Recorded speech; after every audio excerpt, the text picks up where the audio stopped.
معذرت چاہتا ہوں، ایک آدھا منٹ اوپر ہو جائے گا. یاد رکھیے یہ آپ سب سے سوال ہے، یہ آپ سب سے سوال ہے. میں اپنے گریبان میں، آپ اپنے گریبانوں میں جھانکیے.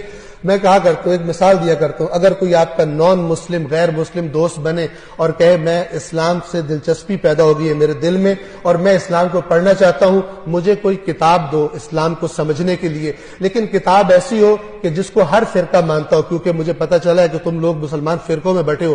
کتاب ایسی دو کہ جس کو ہر فرقہ مانتا ہو. آپ کون سی کتاب دیں گے؟ جی قرآن دیں گے نا، اور کوئی کتاب نہیں ہے. اب توجہ سے سنیے، یہ دوسرا سوال.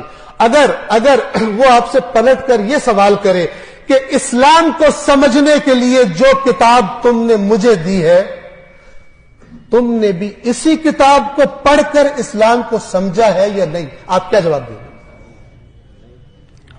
بڑے کم ایسے مرد پیدا ہوں گے جو کہے میں نے اپنا دین قرآن پڑھ کے سیکھا. یہ بہت بڑا ظلم ہے، یہ بہت بڑا ظلم ہے جس کی شکایت رسول اللہ قیامت کے دن کریں گے میری امت نے قرآن چھوڑ دیا تھا. کسی کے پاس کوئی ایکسکیوز نہیں ہوگی میں تو فلانا مولانا صاحب کی بات سنی تھی، میں نے فلانا.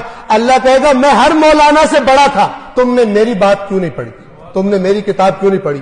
اگر گمراہ ہوئے ہو میری کتاب سے دور رہ کر، اس کے ذمہ دار تم خود ہو. یہ میرا رسول تمہاری یہی شکایت کر رہا ہے کہ میری قوم نے قرآن کو چھوڑ دیا تھا، میری قوم نے قرآن کو چھوڑ دیا تھا.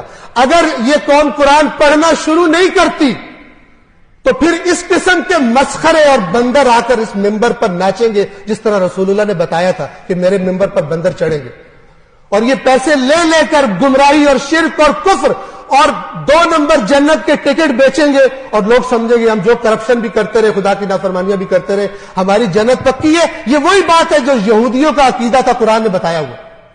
کرپٹ تھے، سمجھتے تھے ہم جنت میں جائیں گے. غیر ذمہ دار ہو گئے، رسول اللہ کے منکر ہو گئے، سمجھتے تھے ہم جنت میں جائیں گے. خدا را قرآن مجید کو پڑھیے. بسم اللہ الرحمن الرحیم. قل هو اللہ احد اللہ الصمد لم یلد ولم یولد ولم یکن له کفوا احد. صدق اللہ العلی العظیم. والسلام علیکم ورحمۃ اللہ وبرکاتہ.